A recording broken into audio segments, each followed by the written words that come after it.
I think that's where it all lies, isn't it? Having hope in your life and knowing that God is working, trying to accomplish things, and we often look for hope. We're often trying to find a way that God can intervene in our life, and we're always calling out, man, why is life the way it is? I mean, why do I have to live the life I've got when it seems like things in other people's lives are going so good? You know? And so what happens with me? I believe what really happens in our life is that we don't really always surrender to the will of God. And so when we don't surrender to the will of God, we lose hope. This morning, I want to tell you another story. Would you allow me to do that this morning?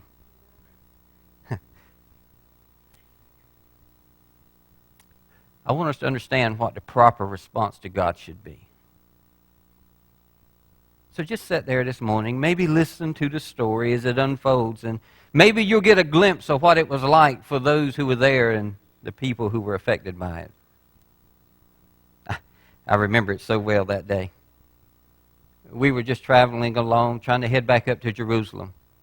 We were taking one of these little side dusty roads, and you can imagine what the day was like.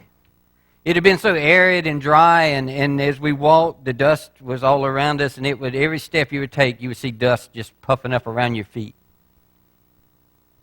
Man, it was terrible. The sweat that run down off our heads and dripped down in our eyes, and as it run down our faces, it made like mud on our faces and our necks. I remember being a small boy, and my mom used to call them tater ridges, when that dirt would collect around your neck from all the sweat and everything. As we got closer and closer, we began to hear that sound. You see, up to this point, it had been dead quiet. We were just walking with the Master. Jesus had need to go back to Jerusalem. And so as we walked along, only thing we really heard other than the occasional person going, ugh, from the sweat burning their eyes, was that slow drone of the insects flying around us. Bugs and things seem to be attracted to you when you're hot and sweaty. But as we got closer and closer, we began to hear that sound. Oh, it was a distinctful sound. Many of us had heard it before. We knew what it was because we were so terrified of it. And as we got the crown on the top of the hill, we heard it more and more. First off in a distance, then louder. Unclean. Unclean. Unclean. You can imagine what it was like. As we walked along, we knew what it was, and so we stopped immediately when we had heard the sound, and as we looked off to the side of the road, there, standing in the distance, were the people. And they were required to say those things. They were lepers. There was 10 of them, as a matter of fact. And so as they stood there off the side of the road, they just had this look of desperation.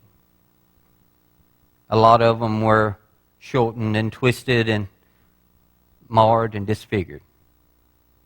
They were wrapped, some had rags wrapped around their heads, and others, wearing worn and tattered clothes. And it was just a gruesome sight. All of them's hair was unkempt. They weren't allowed to even run a comb through it. They weren't allowed to have it cut or anything. They needed to look the part of a leper. Everyone needed to know when they just got a glimpse of them, even if they forgot to yell, unclean, unclean, unclean. Oh, you knew who they were. And we all knew. And so there we were, in the silence of who we were, just watching. I have to admit, I was keeping my distance. After all, it was leprosy. Could you imagine? Those people with leprosy, what they were required to do originally when they even had a spot or a blemish on their skin, they had to go, if their hair was discolored or rosiness or a white patch, they had to go to the priest, and the law said that he had to examine them and for 7 days to verify if it was leprosy or not. They had to stay outside of the city. They weren't allowed to be around anyone. And for many, after 7 days, they would come back and maybe they were healed. It was just a minor irritation of some sorts. They were allowed to go back home. But then there were those type of people who they really had it. Their life changed in that moment. They realized that they would never be able to spend time with their children. They couldn't go back and sleep in their own beds. They would never be able to hold their husbands or their wives. They were lost. And for all other purposes, they were outcast and disposed of by society. And rightfully so. After all, who wants to be around such people? I know I didn't. There we were. And then they begin to speak.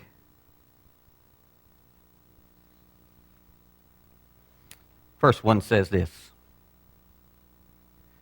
Jesus, Master, have pity on us. All 10 of them began to cry out the same: Jesus, Master, have pity on us. Oh, Jesus had been around lepers before, as a matter of fact. I remember distinctly one day one coming up to him prior to this and asking Jesus to cleanse him, make me clean. And Jesus says, I'm willing. Now, it's one thing to stand at a distance and say, go and be clean. But Jesus seemed like he didn't keep with the way things were. He always kind of bucked the status quo, so to speak. Not only did he say he was willing, he embraced that leper. He touched him. He did the unthinkable. But right before our eyes, that man was healed. And so maybe these 10 had heard that story. Maybe they had heard about this other leper. After all, he may have been running in the same camp that they lived in. And they had heard what had happened to him. And they knew Jesus had the power. And so hope returned. Have you ever been hopeless? Have you ever lived a life and found that you just felt like there was no hope whatsoever? That's the way lepers feel. That first 7 days, when they first see that blemish, they go and the priest says, go and stay outside of the city gate. And basically they're in quarantine. But they still have hope that it will go away. And when they return in 7 days, that they will be cleared and to be able to go back home and deemed clean again. But when he says, no, you've got it. You're unclean. All hope is gone. Boy, everything's lost. Everything's gone. And so it is with lepers. But they had heard the story maybe of Jesus healing the other leper. And as we were passing, coming through that road, they see him. And they said, here's a chance. Here's a glimmer of hope. We'll cry out to Jesus. We'll ask him for healing. And they call out. Jesus says this: go and show yourselves to the priest. The 10 lepers wondered what Jesus had meant. After all, there they are. They're walking along, all disheveled, thrown away, looking. Many of them had already faced the tragedy of what leprosy can do, as they've lost toes, noses, fingers, digits. See, the pain of leprosy is it doesn't just affect the skin. It begins to literally eat away. The problem is It begins to attack and eat away at your fingers and your toes. It can get into your nose and your jaws to the point where you can't even eat. But the problem is that it goes on for years sometimes before it finally takes you. Now, not only are you in the situation that you're in, but you feel all alone because the only touch you have of someone from that point on to care for you are those who are like you. And so they're wondering why Jesus says, go and show yourself to the priest. A little hope, maybe?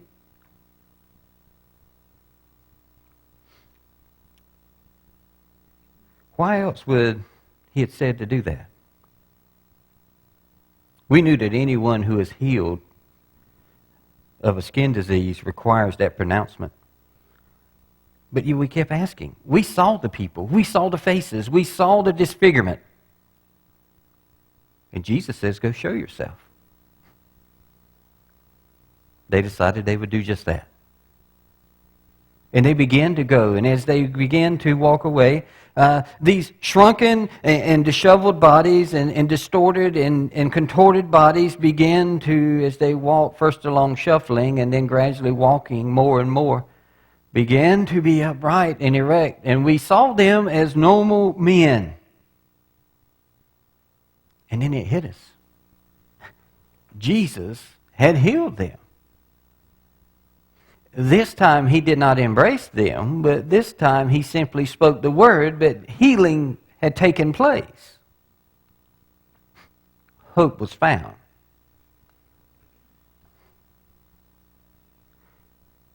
With every step, it must have become more and more apparent to these men that once again they would be able to go home and see their families and play with their children and love their wives and be able just to sleep in their own bed. How wonderful that would be. We saw one of the lepers again. What plagues me in my mind is why only one? There were 10 of them. And I wondered why this one came back. It had only been a matter of minutes, 15, 20 minutes maybe. He headed up the road to head into the temple and to see the priest, and all of a sudden now he's coming back. He doesn't even make it all the way there. And when he gets there, we hear him as he's coming up the road. He's singing and praising God. All you could hear from him was, hallelujah, hallelujah, hallelujah. And he gets to the master and he falls at his feet. Wow. But there was something different about this man. He wasn't who we thought he would have been. Isn't that the way it is with Jesus? Those who come to him most of the time are not the ones we think would be the ones who would come to him. And those he accepts are not the ones we always think that we would accept. But that's not our master. He accepts us all. And as we are there, standing before him, watching this man as he falls at his feet, he grabs hold of Jesus' feet and looks down. And Jesus reaches down and lifts his face. He looks at him in the eye. And he says, were there not 10? Were there not 10 who were healed? Where are the rest of them? Yeah. How about that? This man is a foreigner, Jesus says. Where are the children of Israel? I have to admit, I was perplexed again. Jesus has a way of doing that to me. I don't know about you. But sometimes when I hear the things that Jesus says, it perplexes me. After all, am I not a believer? Am I not a follower? Am I not a disciple of the one true God? I'm on the inner circle. I'm on the inside. I'm not on the outside looking in. This man was a Samaritan. He didn't worship like us. He didn't do the things that we did. He didn't even go to the temple. And yet, Jesus says, you're healed. But something else happened to that man. Something completely different from all the rest. Yes, all 10 of them were healed because when Jesus says something, His word is golden. But Jesus said something else about this man. Not only was he healed, he was made whole.